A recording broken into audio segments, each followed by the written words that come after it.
Working halfway on my grass story, I began to snooze.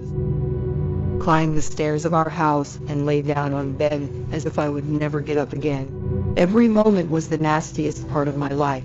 How I wanted the walls to cave in, to be crushed under the debris of brick.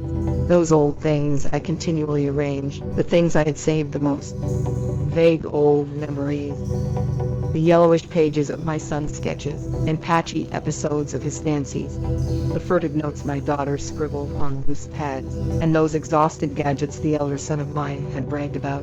This staggering slab of my scruples is now falling just as our existence as family had buried it in our hearts made. Every day, I waited here for changes, but nothing happened.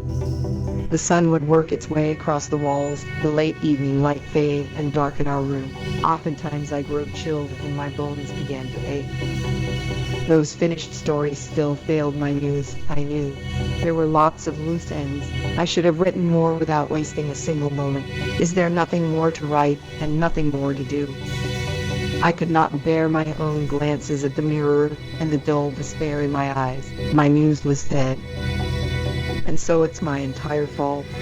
This is the story of my muse and me. How I lost her, I suppose. I don't usually tell it to anybody but myself. I save it for the darkest moment. The long hours before dawn, or the unexpected panic that creep up silently, reminding me from behind.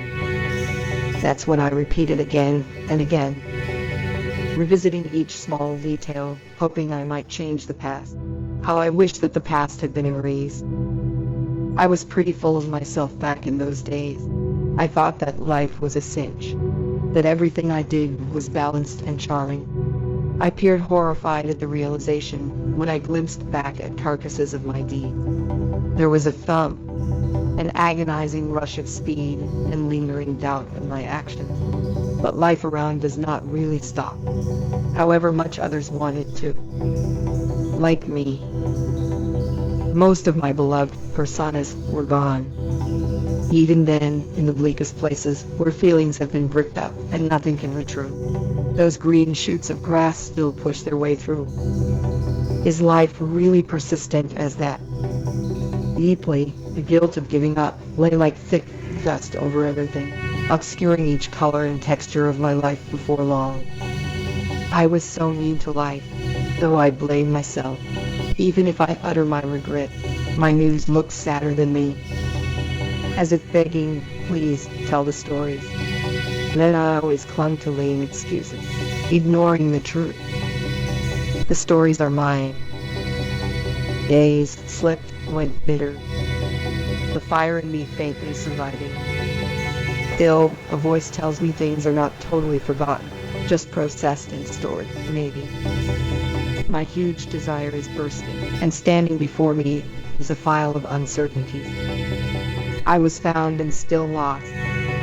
Perhaps I'm losing the ability to bounce back from lashes in life.